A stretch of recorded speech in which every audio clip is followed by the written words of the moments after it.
The alert came at 0342 hours, and it changed everything. Captain Ji-won Kim was drinking her third cup of coffee on the bridge of the UEN horizon when the communications array lit up like a fireworks display. She set down her mug carefully, watching the data stream across her screens. This was not normal. This was not anything she had seen in 15 years of deep space service. The signal was strong, impossibly strong. It came from beyond the edge of the solar system, from a direction where nothing should exist except empty space and distant stars. Ji-won's hands moved quickly across her controls, trying to decode the message. Her crew gathered around, their faces tight with concern. They all knew what first contact protocols demanded. They all knew this moment would define humanity's future. When the translation finished, Ji-won felt her blood turn cold. This was not a greeting. This was not an offer of friendship or an invitation to join some galactic community. The message was simple and brutal. Humanity had 7 solar cycles to surrender everything. Every planet, every moon, every station and ship. They would submit to something called the Dominion, or they would die. All of them. Every last human being in existence.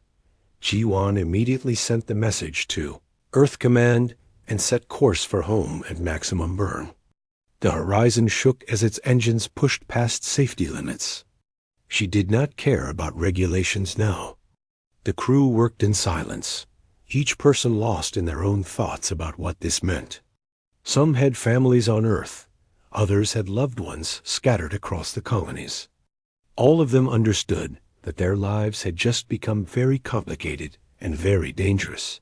Fleet Admiral Minho Park received the message in his office on Luna Station. He read it 3 times, hoping he had misunderstood something. He had not. The old admiral had fought in the colony wars, had seen combat against pirates and separatists, had made hard decisions that cost lives. But this was different. This was not a conflict between human factions. This was extinction staring humanity in the face. Within 6 hours, every major government leader was assembled in the emergency council chamber deep beneath Geneva. The room was designed to survive a direct nuclear strike. Minho wondered if it could survive whatever weapons these aliens possessed. He stood at the podium, his dress uniform crisp and perfect, and delivered the news that nobody wanted to hear. Major Yuna Lee presented the intelligence report. She was young for her rank, brilliant and thorough. Her analysis painted a grim picture. The deep space probes had detected the Dominion fleet 3 days ago, but nobody had understood what they were seeing. 12 massive objects, each one larger than Earth's moon, moving through space in perfect formation. They were not asteroids. They were not natural phenomena. They were ships, world ships, vessels so large they could carry entire civilizations. The probes had tried to scan them. Most were destroyed immediately. One survived long enough to transmit basic data before it too was eliminated. What it revealed was terrifying. Energy signatures beyond human comprehension. Shield systems that could regenerate faster than human weapons could fire. Power cores that output more energy in a second than Earth's entire grid produced in a year. These aliens were not slightly more advanced than humanity.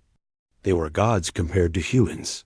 Defense Minister Junho Choi stood up, his face red with anger. He was a hard man, a former Marine who had clawed his way up through the ranks. He refused to accept surrender.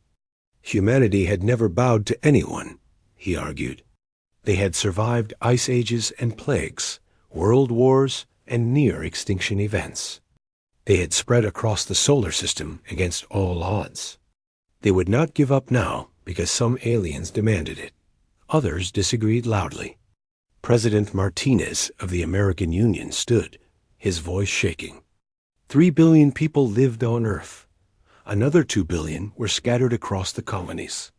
Could they really risk all those lives on pride? On stubbornness? Maybe surrender was the smart choice. Maybe these aliens would be reasonable masters. Maybe humanity could survive under their rule and find a way to freedom later. The arguments went on for hours. Voices rose and fell. Some people cried. Others shouted. A few sat in stunned silence. Dr. Hounsong, the director of Advanced Weapons Research, listened to it all with growing frustration. Finally, she stood and cleared her throat. The room fell silent. Everyone knew her reputation.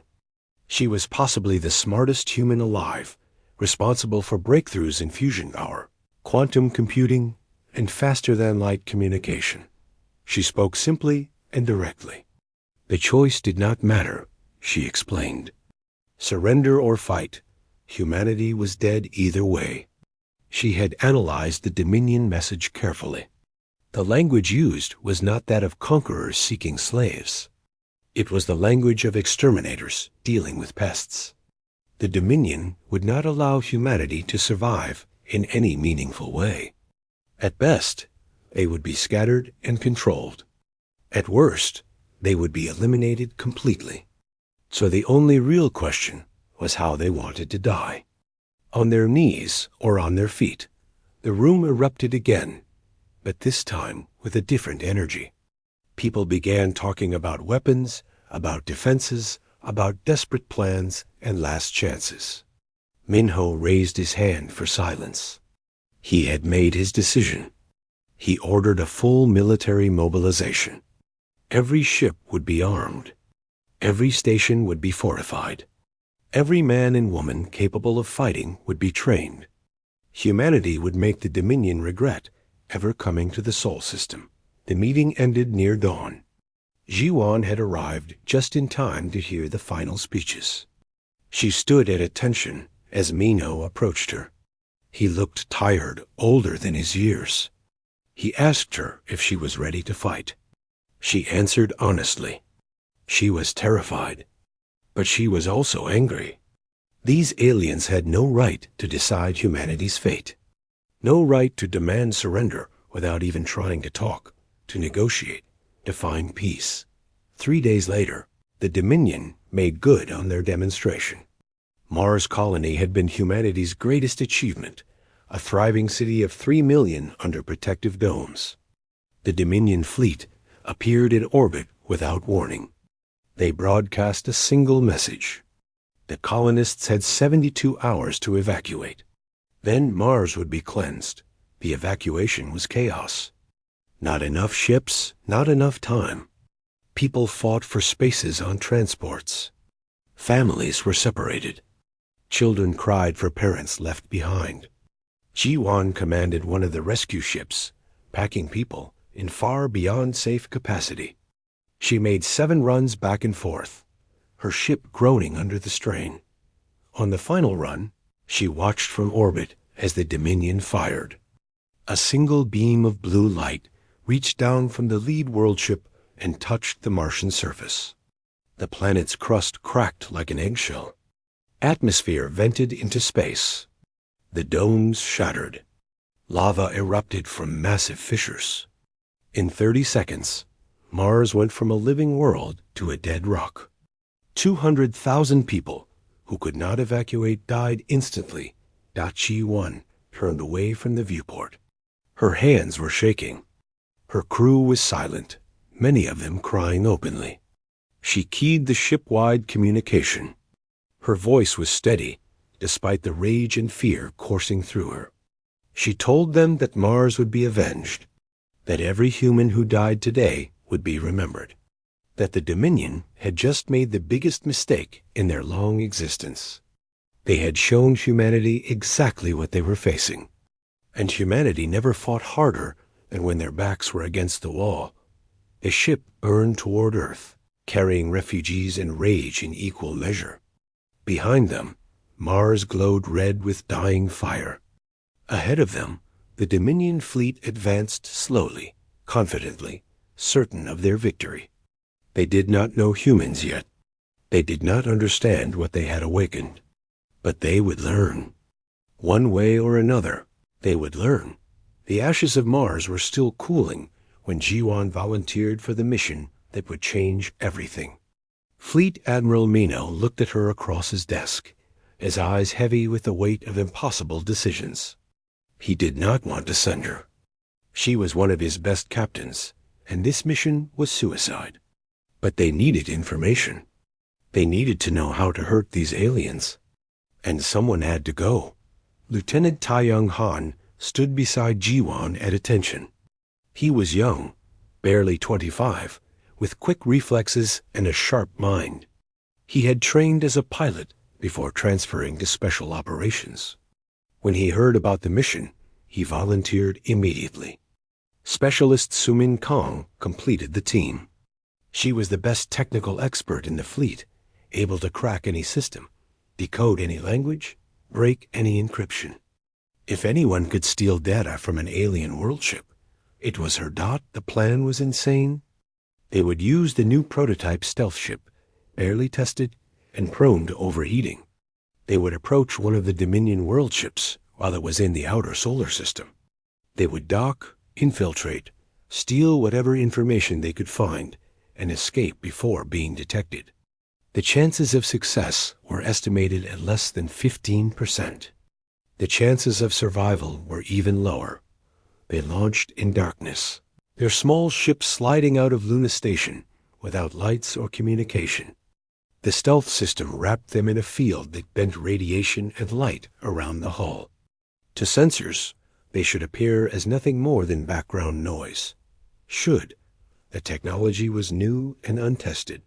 Nobody really knew if it would work against alien sensors that were thousands of years more advanced. The journey to the Dominion fleet took 8 days.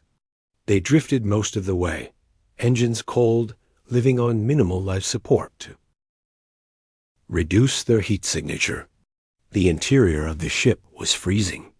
They wore thermal suits and spoke in whispers, as if sound could travel through the vacuum of space and give them away. Ji-won spent the time reviewing everything they knew about the Dominion, which was almost nothing. When they finally approached the target world ship, Taeyong had to manually pilot them in.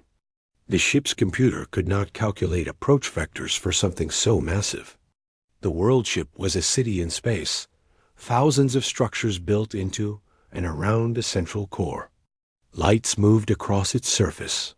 Ships came and went from massive docking bays. It was beautiful and terrifying all at once.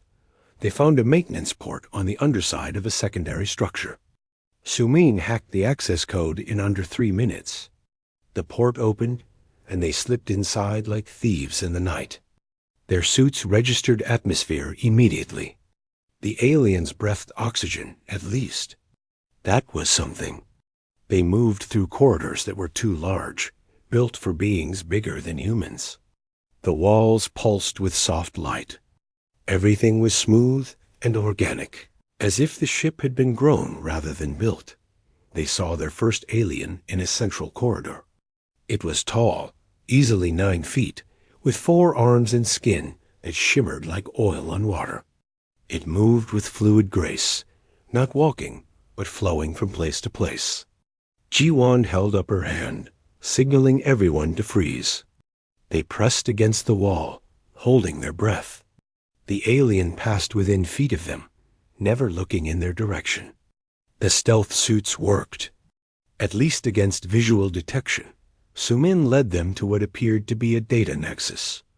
Information flowed through crystalline structures that pulsed with light. She attached her equipment and began downloading everything she could access. The alien language was complex, but the translation software was making progress. Bits and pieces of information began to make sense. What they read made Ji-won feel sick to her core. The Dominion was not an empire in the traditional sense. It was more like a police force. 4 species worked together to enforce rules established by even older races. Their job was to find emerging civilizations and evaluate them. Those deemed acceptable were allowed to develop under strict supervision. Those deemed dangerous were eliminated. Humanity had been evaluated and failed. The data contained reports on 17 other civilizations destroyed in the last 100 years. The Dominion did not take pleasure in genocide. They approached it as a necessary task, like pruning a garden. Each report detailed the species, their technology level, their potential threats, and the method of their elimination. Some were bombed from orbit. Others were infected with designer plagues. A few were simply blockaded until they ran out of resources and died slowly. Humanity's report was chilling. They were classified as a Class 4 threat due to their aggression, adaptability, and unpredictable nature. The recommendation was total elimination with no survivors. Earth would be sterilized. The colonies would be destroyed. Any humans found in deep space would be hunted down. The galaxy would be safer without them. Sumin worked faster, copying everything. Taiyang kept watch at the door, his weapon ready. Jiwan read more files, her anger growing with each revelation. These aliens saw themselves as guardians of galactic peace. They believed they were doing the right thing, protecting civilization from chaos. They could not understand that their version of peace was just another form of tyranny. The alarm came suddenly. Red light flooded the corridors. A sound like grinding metal echoed through the ship. They had been detected. Sumin cursed and worked faster, her fingers flying over the interface. The download was at 70%. They needed more time. Taiyang reported movement in the corridor. Multiple contacts, moving fast. The first alien through the door was not prepared for humans. Taiyang fired 3 shots center mass, the kinetic rounds punching through the alien's natural armor. It fell, blue blood pooling beneath it. More came behind it. The corridor erupted into chaos. Jiwan and Taiyang fought desperately, using human weapons that the aliens clearly did not expect. Energy barriers flickered and failed against simple bullets. Advanced armor crumpled under explosive rounds. Sumin screamed that the download was complete. She disconnected her equipment and turned toward the exit. An alien appeared in the doorway behind them, raising a weapon that glowed with building energy. Sumin did not hesitate. She threw her data storage device to G1 and turned back to the console. Her fingers moved across the controls as the alien fired. The beam caught her in the chest, burning through her suit as she fell, dying. Sumin triggered every alarm and override she could access. The world ship's internal systems went haywire. Gravity fluctuated. Doors locked and unlocked randomly. Lights failed. She bought them 30 seconds of chaos, and it cost her everything. Her last words over the communication link were simple. Run. Make it count. Jiwan and Taiyang ran. They fought through corridors full of confused aliens. They reached their ship as the entire section began to depressurize. Sumin had opened the world ship to space, sacrificing herself and dozens of aliens to cover their escape. The small stealth ship launched, engines screaming, barely staying ahead of the Dominion response. They made it back to Luna Station 3 days later, running on empty fuel tanks and sheer determination. Jiwan delivered the data storage device directly to Dr. Han Song. The scientist took it with trembling hands, understanding the cost of the information it contained. She promised Jiwan that Sumin's sacrifice would not be in vain. Dr. Song worked for 72 hours straight, analyzing the data. When she finally emerged from her laboratory, she was smiling for the first time since Mars fell. She called an emergency meeting and presented her findings to the military command. The Dominion had a weakness, a critical, exploitable weakness. Their technology was so advanced that it had become specialized. Their shields and armor were designed to counter energy weapons, exotic matter, quantum disruption, and other high-tech threats. But they had no meaningful defense against simple, kinetic weapons, bullets, missiles, bombs, the basic physics of mass and momentum. The Dominion had not fought an enemy using such primitive weapons in over 1,000 years. Their systems simply were not calibrated for it. More importantly, Their sensors and targeting systems were optimized for detecting and tracking advanced technology. Human ships, with their crude fusion drives and basic electronics, registered as low-priority threats. Human fighters, stripped down and running on chemical thrusters, were almost invisible to Dominion targeting computers. The aliens had optimized themselves for fighting other advanced civilizations. They were not prepared for humans. Admiral Mino listened to the presentation with growing excitement. He immediately authorized Project Retribution. Every ship in the fleet would be retrofitted. They would strip out unnecessary systems and pack in as many kinetic weapons as possible.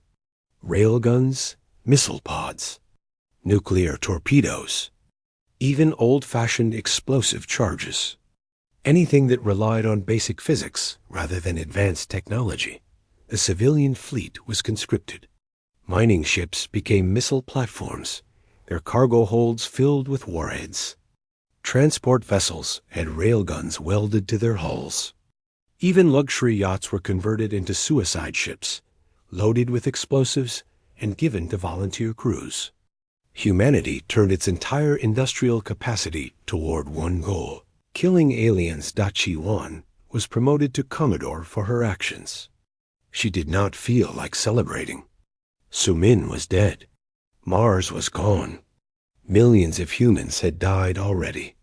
But she had brought back the information that might give humanity a chance. A small chance, but more than they had before. She visited Sumin's family personally, delivered the medals and commendations, and told them their daughter was a hero. In orbit above Earth. The fleet assembled. 2,000 ships of every size and type. Most would not survive the coming battle. Everyone knew it. But they came anyway. They armed themselves and prepared to fight against impossible odds. Because that was what humans did. They fought. They struggled. They refused to die quietly. The Dominion fleet continued its slow, confident advance toward Earth. They had destroyed Mars easily.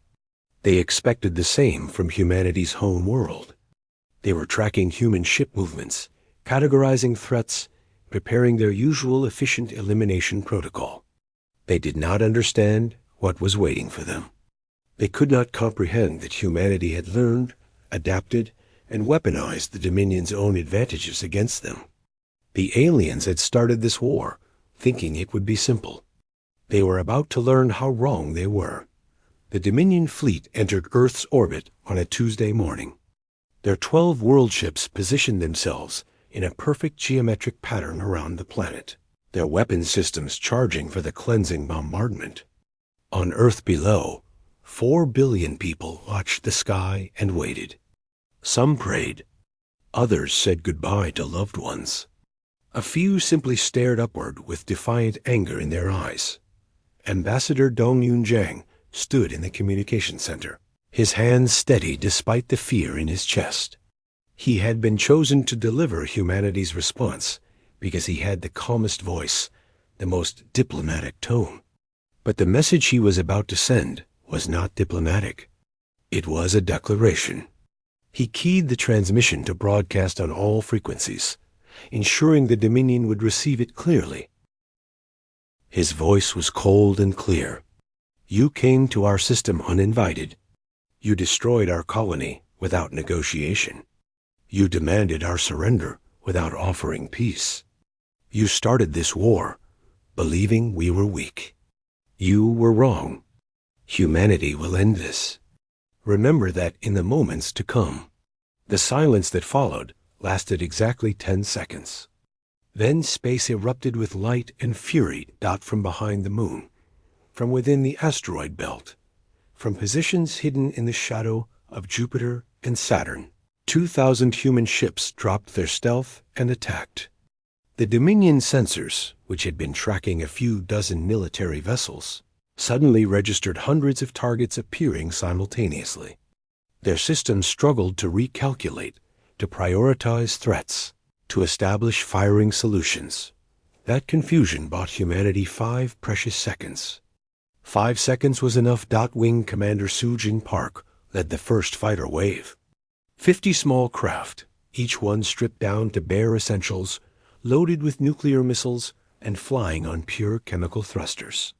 Her fighter screamed through space at speeds that made her body feel like it weighed 1,000 pounds. She ignored the pain, focused on her targeting computer, and watched the Dominion flagship grow larger in her viewport. The alien ship tried to target her wing.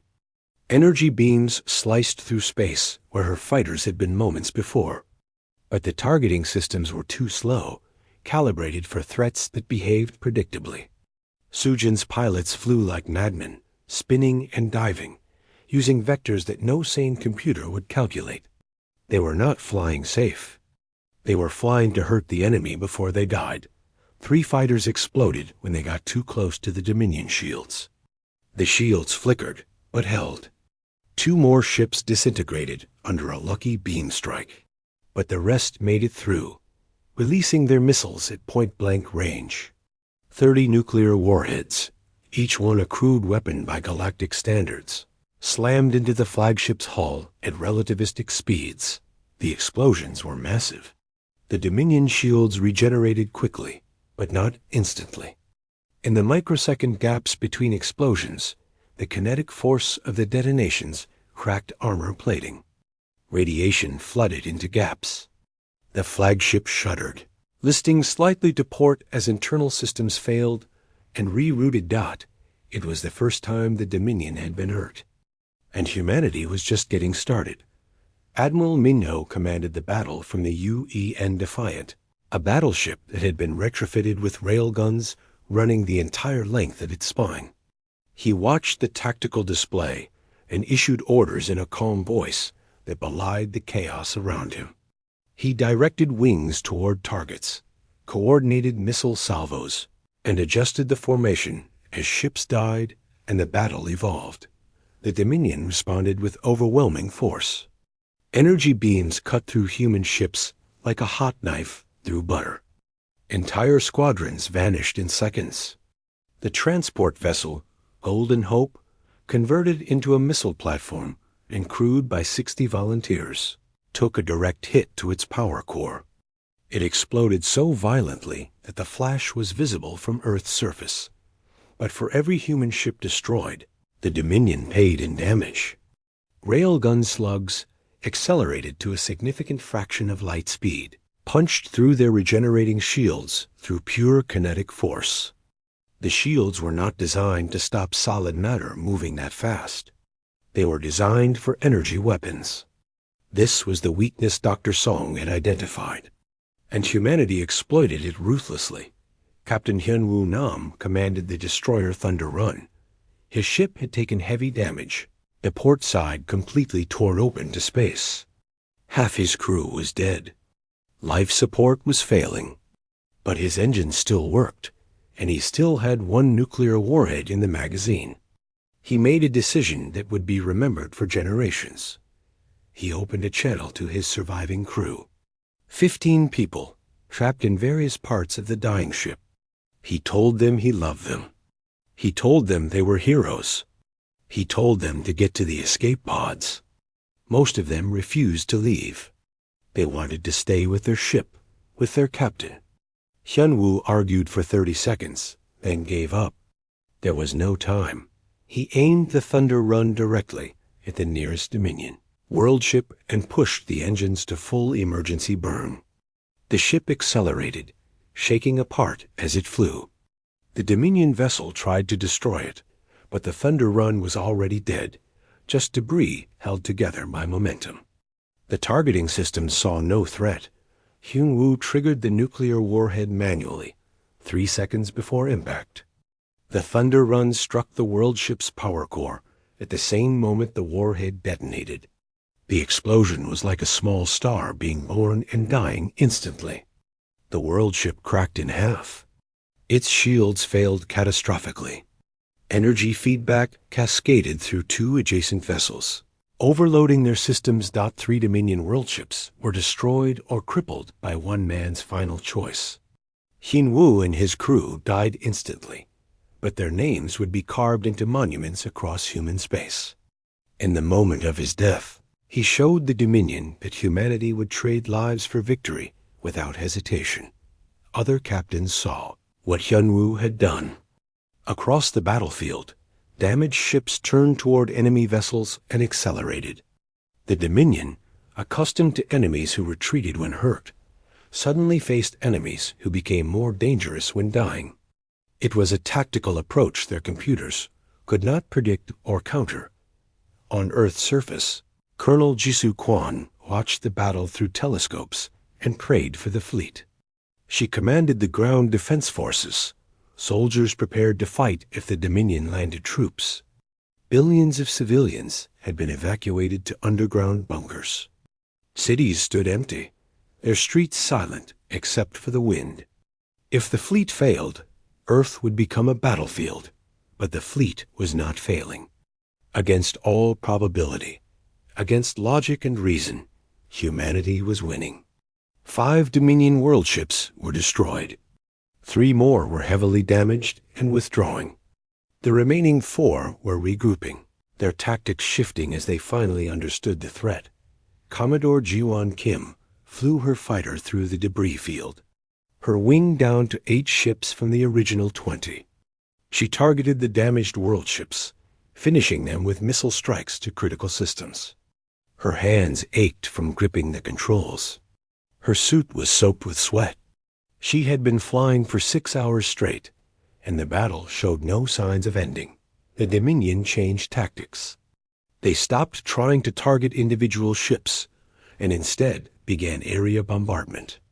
Massive energy beams swept through space like searchlights, destroying anything they touched. Human ships died by the dozens. The tactic was crude, but effective. The human fleet's numbers began to drop rapidly. Admiral Minho saw the shift and adapted instantly. He ordered all remaining ships to close distance to get inside the minimum range of the Dominion's main weapons. It was suicide to approach that close, but it was also the only chance. The fleet surged forward, engines screaming. Taking horrific casualties. The mining vessel Lucky Strike, crewed by 40 former asteroid miners who had never expected to see combat, made it through the energy barrage. They released their entire payload of mining charges, bombs designed to crack asteroids, directly onto a world ship's hull. The explosions were relatively small, but they damaged the alien ship's sensor arrays. Blinded, it could not track incoming threats effectively. Wave after wave of human ships exploited the opening. Missiles and railgun slugs pounded the blinded world ship until its armor failed and its interior atmosphere vented into space. The massive vessel went dark, tumbling slowly through the void, a corpse of metal and technology. The battle raged for 12 hours. The Dominion fought with the precision and efficiency of a highly advanced civilization. Humanity fought with desperate fury and absolute refusal to surrender. Ships burned and died. Lives were spent like currency. The space around Earth became a graveyard of wreckage from both sides. When the Dominion finally retreated, only 3 of their 12 world ships remained functional. They withdrew beyond the asteroid belt, broadcasting warnings that reinforcements would come, that humanity had only delayed the inevitable. But they retreated. The mighty Dominion, enforcers of galactic order, ran from humans. The human fleet numbered 400 ships. 2,000 had entered the battle. The cost was staggering. Admiral Minho sat in his command chair, staring at casualty reports, and wept. They had won. They had done the impossible. But the price would haunt humanity for generations. On Earth, the celebrations were muted. People emerged from bunkers to see the sky filled with burning debris. Pieces of ships fell like shooting stars, marking the graves of heroes. Colonel Jisoo ordered her forces to stand down but remain ready.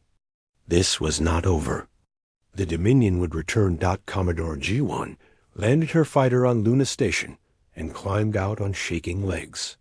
She had survived. Against all odds, she had survived. But so many others had not. She thought of Suman, who had died to get them the information that made victory possible. She thought of Hyunwoo, who had turned his ship into a weapon. She thought of thousands of other names and faces. People who would never go home got. An ensign approached her with a message. Admiral Minho wanted to see her immediately. She walked to his office, her body aching, her mind numb with exhaustion. When she entered, she found him staring out the viewport at Earth. He turned to her, his face aged by the battle, and spoke quietly. He told her that they had won a battle, but not the war. The Dominion would return with more ships, more weapons, more determination. Earth had proven itself dangerous, which meant the galaxy would now see humanity as a threat to be eliminated at any cost. The only path forward was to become strong enough that elimination was impossible. They had to take the fight to the enemy. They had to change the galaxy itself. Ji-won listened and understood. Humanity had ended the Dominion's easy victory. Now they had to end the Dominion itself. The war was just beginning. 3 months after the Battle of Terra, Earth looked like a wounded animal trying to stand. The orbital infrastructure was devastated. Manufacturing stations drifted as debris. Communication satellites had been reduced to scrap. On the surface, cities struggled with shortages as supply chains collapsed. The dead numbered in the hundreds of thousands, and every family knew someone who had not come home. Admiral Minho Park walked with a cane now. A piece of shrapnel had caught him during a boarding action in the battle's final hours, damaging his left leg beyond full repair. He refused synthetic replacement, insisting he wanted to remember the cost every time he took a step. His hair had gone completely white in the 3 months since the Dominion retreat. He looked like a man who had aged 20 years. He stood in the command center, reviewing damage reports and reconstruction schedules. The numbers were brutal. Earth had lost 40% of its orbital population. The industrial capacity was down to 20% of pre-war levels. Food production had dropped by half. Medicine was scarce. Fuel was rationed. And the Dominion would return. Intelligence suggested they had 6 months at most before a second fleet arrived, this one likely 3 times larger than the first. Intelligence officer Yoon Ji-yoon entered the room carrying a datapad. She was young, maybe 30, with sharp eyes that missed nothing. She had been analyzing the information stolen from the Dominion worldship, the data that Sumin had died to obtain. What she had found changed everything. She presented her findings to the Emergency Council. The room was smaller now, many of the previous members dead or injured. Those who remained listened with growing shock as Yoon-ji explained the truth about galactic civilization. The Dominion was not the top of the power structure. They were middle management, enforcers working for an even older coalition called the Convocation. The Convocation consisted of 5 ancient races, each tens of thousands of years old. They had watched civilizations rise and fall like seasons changing. They had established the current galactic order after a series of wars so devastating that entire star sectors were still uninhabitable. Their solution to preventing future wars was simple and brutal: suppress any civilization that showed signs of becoming a threat.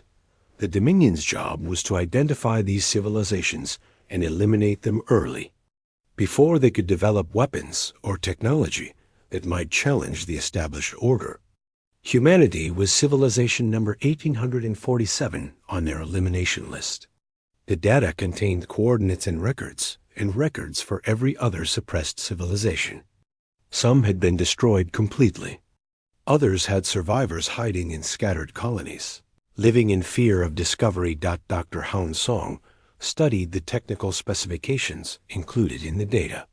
The Convocation's technology was beyond even the Dominion's advanced systems. They had weapons that could ignite stars, shields that could protect entire planets, ships that moved through dimensions humanity barely understood. Fighting them directly would be suicide multiplied by infinity. But Hound noticed something interesting. The Convocation rarely acted directly. They let the Dominion handle enforcement. They had not fought a real war in over 1,000 years. Their technology was maintained, but not tested in actual combat. They were powerful, but potentially rusty. Like an ancient sword that looked impressive, but might shatter if used. Commodore Ji-won Kim proposed a plan so audacious that half the council thought she had lost her mind. Instead of waiting for the Dominion to return, instead of building defenses and hoping to survive, humanity should attack. They should take the captured technology, combine it with human engineering, and build hybrid warships. More importantly, they should find the survivors of other suppressed civilizations and unite them. Counselor Min-seok-an immediately objected. He was a cautious man, a former economics minister who thought in terms of resources and probabilities.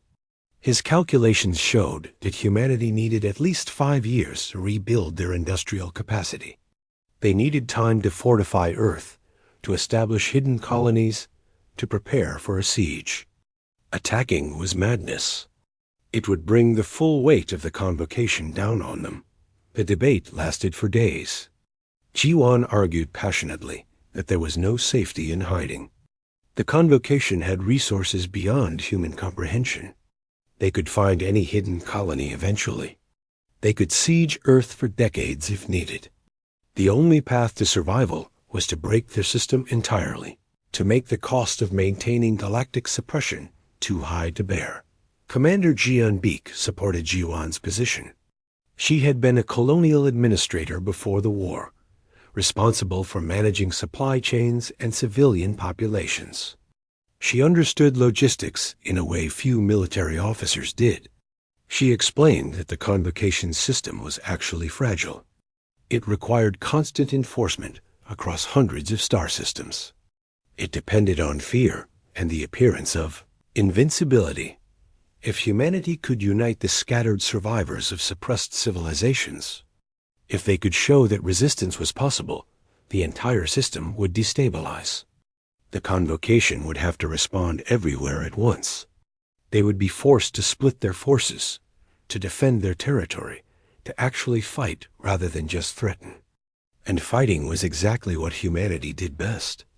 The debate was interrupted by an emergency transmission. A small fleet had just entered the solar system. Human sensors detected 20 ships of unknown configuration, broadcasting a message in broken English.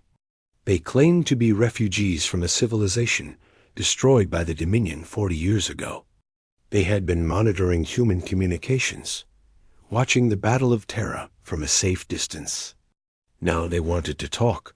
Admiral Minho authorized their approach cautiously, every weapon system on Luna Station tracking them. The refugee ships were a mix of salvage technology and improvised repairs. They looked like they had been traveling for decades, held together by desperation and skill. Their leader, who called himself Kale, peered on the communication screen. Kale looked vaguely humanoid, with 4 eyes arranged in a diamond pattern on his face and skin that shimmered with metallic hues. He spoke carefully, using a translator that struggled with English syntax. His people, the Ven, had been a peaceful civilization exploring their local star cluster when the Dominion arrived. They were given the standard 7 cycles to surrender. They refused and fought. The battle lasted 3 days. The Ven were not warriors, but they were clever engineers. They managed to destroy 2 Dominion ships before their homeworld was bombarded into dust. 3,000 Ven escaped in colony ships. They had been running ever since, hiding in dark space, scavenging resources, watching as the Dominion eliminated civilization after civilization died. Then they saw what humanity had done. They watched humans, a young species barely 2 centuries into space travel, defeat a Dominion fleet that should have wiped them out easily. It gave the Ven something they had not felt in 40 years. Hope. They wanted to join humanity's fight. Ji-won met with Kale personally. She toured his ship, saw the living conditions, understood the depth of their loss. The Ven had been running for 4 decades, always one step ahead of extinction. An entire generation had been born and raised in the fleet, never knowing a homeworld. They were survivors, but barely. They needed humanity as much as humanity needed allies. Other survivors began arriving. Small groups, hidden colonies, scattered refugees who had monitored human broadcasts and decided to take the risk. Within 2 months, 43 different species had made contact. Some were individuals, the last of their kind. Others were small populations numbering in the thousands. All of them had lost their homes to the Dominion. All of them wanted revenge. Dr. Song began working with the refugee scientists and engineers. The exchange of knowledge was explosive. The Ven understood shield technology in ways humans did not. Another species, the Tan, had developed incredible engine systems before their destruction. A third group brought expertise in energy weapons and biological computing. Combined with human engineering and tactical thinking, these technologies could create something genuinely dangerous. The first hybrid warship, named the Retribution, launched from Luna Station 6 months after the Battle of Terra. It combined a human hull with Ven shields, Tan engines, and weapon systems designed by a collaborative team of 12 species. It was not beautiful. It looked like a warship designed by committee, with mismatched components and improvised connections. But when tested, it outperformed any pure human design by a factor of 3. Admiral Minho stood on the observation deck watching the Retribution's shakedown cruise. Beside him stood Kale and representatives from a dozen other refugee species. He thought about Counselor Min Siak's warnings, about the danger of drawing more attention from the convocation. The cautious path would be to fortify Earth and prepare for siege. But Ji-Wan was right. There was no safety in hiding from an enemy with unlimited resources and infinite patience. The only path forward was to break the system that had oppressed the galaxy for thousands of years. It would be dangerous. Most of them would probably die. But at least they would die fighting for something larger than individual survival. He turned to address the assembled refugees and human officers. His voice was firm despite his exhaustion. He told them that humanity had learned a simple truth in the Battle of Terra. The ancient powers were not invincible.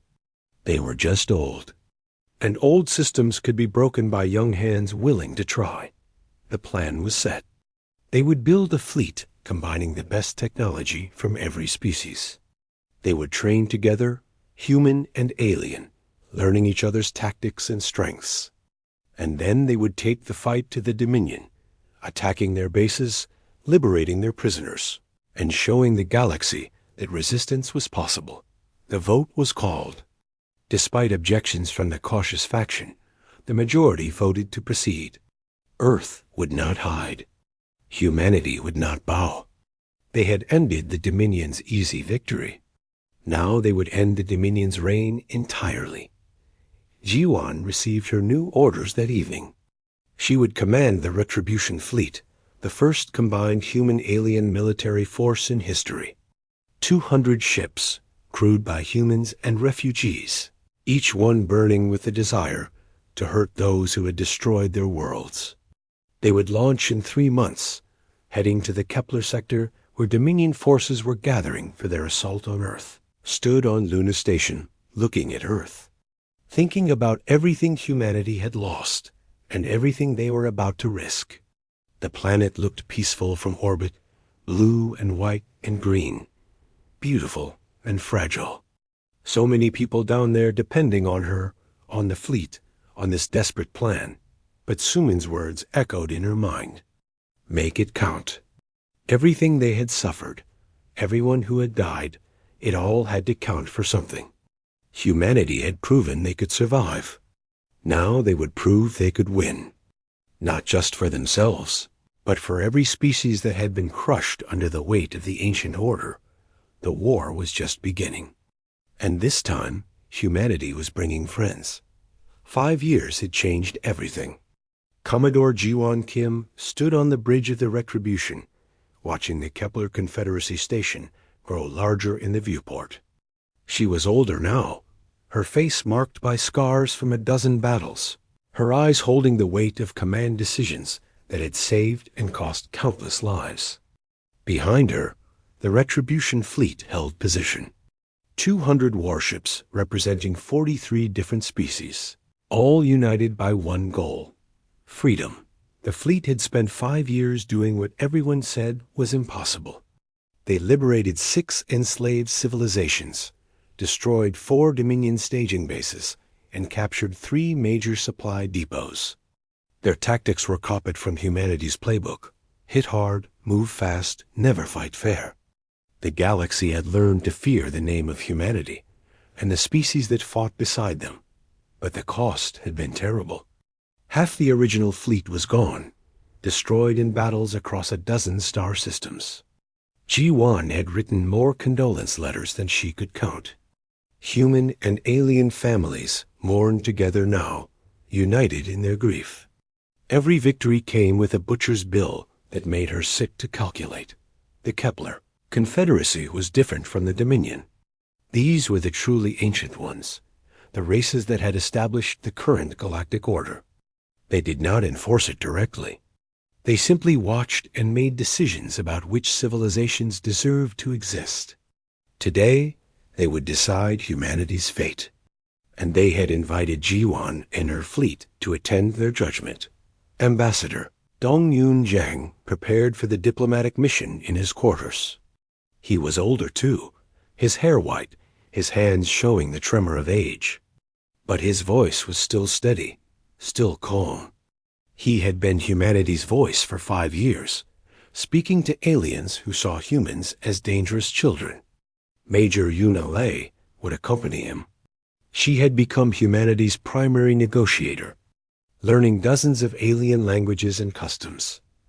They took a shuttle to the Confederacy station, a structure so massive it made the Dominion world ships look like toys. It had existed for over 20,000 years, grown rather than built, a living organism that housed the 3 most powerful races in the galaxy. Walking through its corridors felt like traveling through a museum of civilizations that no longer existed. The council chamber was circular, with viewing platforms rising in tiers. 3 beings sat at the center, each representing one of the founding races. The first looked like crystallized light, constantly shifting colors. The second appeared as a cloud of particles that formed into vague shapes. The third was incomprehensible, existing partially in dimensions human eyes could not process. Dong-Yoon and Yuna stood in the center of the chamber. Above them, holographic displays showed images from the past 5 years. Human ships attacking Dominion bases, liberated worlds celebrating freedom, refugee fleets joining the Retribution Coalition.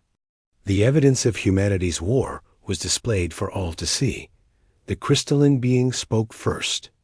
Its voice resonated through the chamber, translated instantly into English.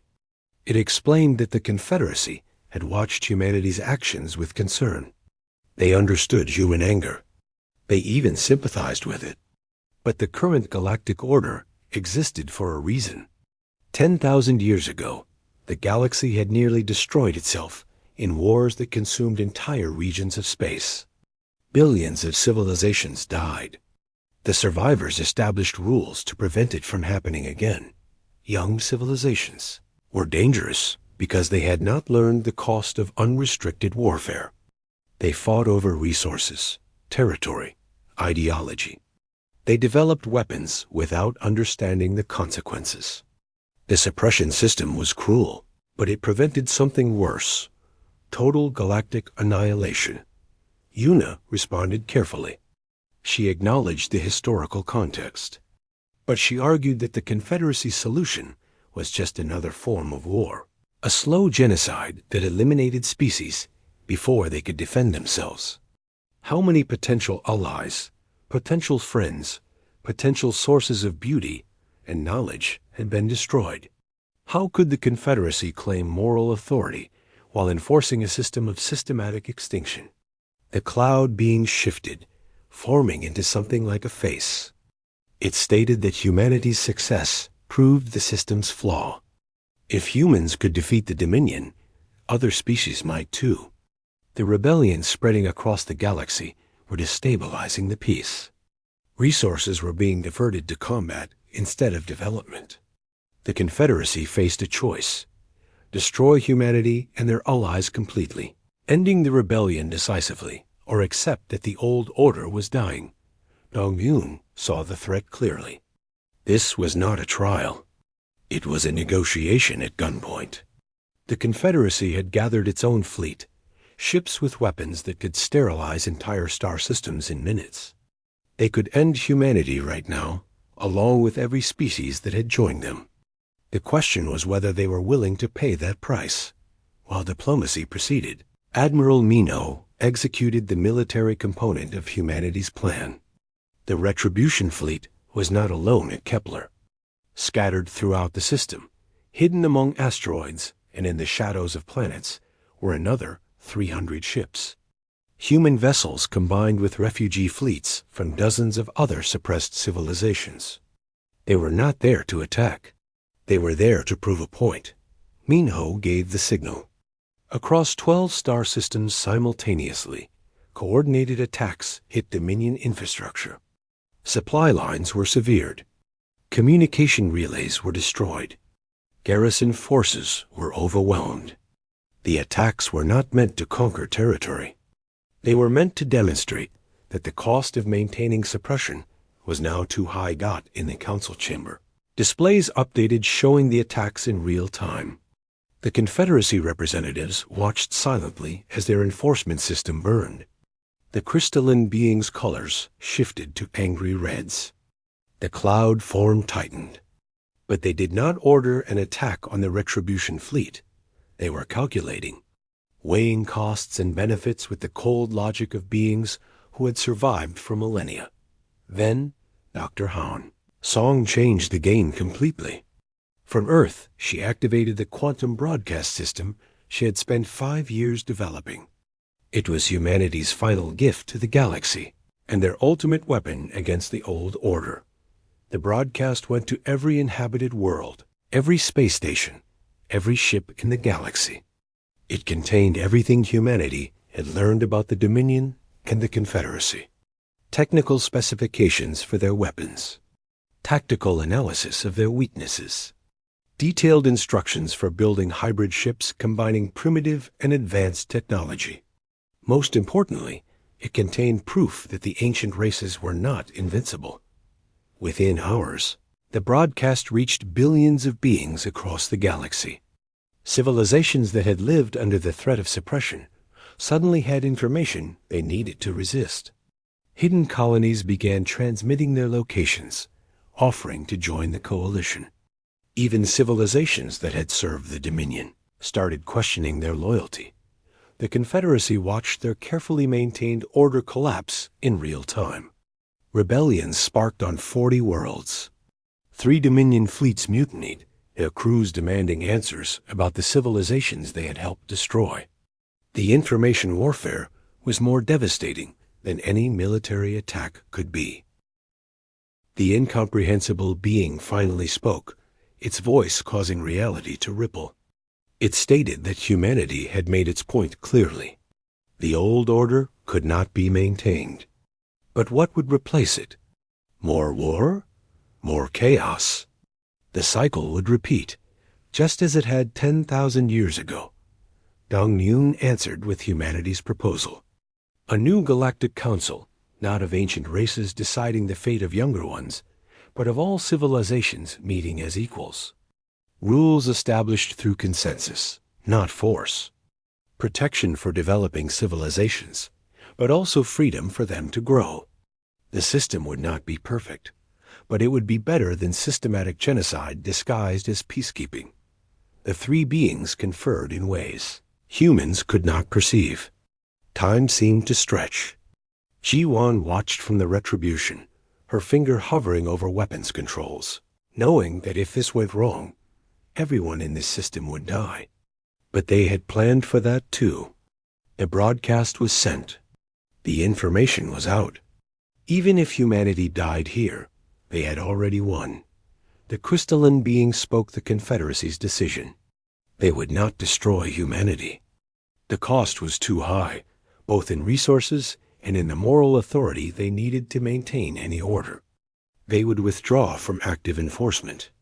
The Dominion would be dissolved. Each civilization would be responsible for its own defense. The galaxy would enter a new age, uncertain and dangerous, but freed out, it was not complete victory. The Confederacy kept their own territories and their advanced weapons. They made clear they would defend themselves if threatened, but they would no longer suppress emerging civilizations. The age of enforced peace through systematic extinction was over. 50 years later, Admiral Ji-won Kim was an old woman. Her body was failing, kept alive by medical technology that would have seemed like magic when she first joined the fleet. But her mind was still sharp, and she had insisted on attending the ceremony personally. The first Galactic Council of Free Civilizations met on a neutral station built cooperatively by 20 species. Representatives from hundreds of worlds attended, each one bringing their own culture, their own perspectives, their own dreams for the future. It was chaotic and beautiful, and occasionally frustrating. Democracy on a galactic scale was messy. Lieutenant Seon-ho Lim, a young officer barely 20 years old, escorted Ji-won to the observation deck. He was curious, asking questions about the old war, about the battles that had changed everything. He asked if she thought the peace would last. Ji-won smiled and answered honestly, "Probably not forever." The galaxy was full of dangers, competing interests, old grudges. New wars would likely come, but they would be different wars, fought between civilizations that had chosen their paths freely. Not wars of survival against systematic extinction. She looked at the assembled ships from dozens of species, all flying their own flags, all maintaining their own identities. Some would probably fight each other eventually. Others would form alliances. The galaxy would be complicated and unpredictable, but it would be alive with possibility instead of frozen in ancient order. Ho asked what she was most proud of from the war years. Ji-won thought for a long moment before answering. Not the battles won or the enemies defeated. She was most proud of the promise humanity had kept. They had broadcasted to the Dominion at the start of the war 5 simple words that defined everything that followed. You started this. Humanity will end it. They had started with destruction. Humanity had ended with liberation. They had taken the galaxy's most oppressive system and broken it not through superior technology, but through refusal to accept that might made right, through alliance with others who had suffered, through sacrifice and stubbornness and the simple human belief that freedom was worth dying for. Gaiwan died 3 years later, surrounded by friends human and alien. Her funeral was attended by representatives from 80 civilizations. They buried her on Mars, the world that had been destroyed to demonstrate Dominion power, now restored and thriving as a symbol of rebirth. Her headstone bore her rank, her name, and one simple phrase: she kept the promise. 50 years after that, humanity was one voice among many in a galaxy still learning how to be free. They were not special anymore, not the young upstarts who had changed everything. They were just another civilization, dealing with the same problems as everyone else. Economic disputes, territorial negotiations, cultural exchanges. But throughout the galaxy, on worlds of 100 different species, children learned the story of Earth's war. They learned about a young civilization that faced extinction and chose to fight, not just for themselves, but for the idea that no one should have the power to decide which civilizations deserved to exist. The galaxy was not perfect. Peace was fragile and frequently broken. The Confederacy still existed, still powerful, still watching from their ancient territories. New threats emerged regularly, but the systematic suppression was gone. Young civilizations grew according to their own nature, learned from their own mistakes, and built their own futures. And if asked what changed, what broke the cycle of enforced stagnation, historians across the galaxy gave the same answer. Humanity had made a promise in their darkest hour, and against all probability, despite overwhelming odds, through sacrifice and alliance and absolute refusal to surrender, they had kept it. The Dominion had come to destroy Earth. They had started a war they thought would be simple. They were wrong. Humanity ended it. And in ending it, they freed the galaxy from chains so old that most civilizations had forgotten they were bound. That was humanity's gift to the stars. Not technology or weapons or conquest. Just a simple demonstration that the old order could be broken, that fear could be overcome, and that freedom was always worth fighting for. Even when the fight seemed impossible, the message spread through generations, carried by species who remembered their liberation, passed down in stories and songs. It was humanity's final message to the galaxy, more permanent than any broadcast, more powerful than any weapon. You started this. Humanity will end it. And they did.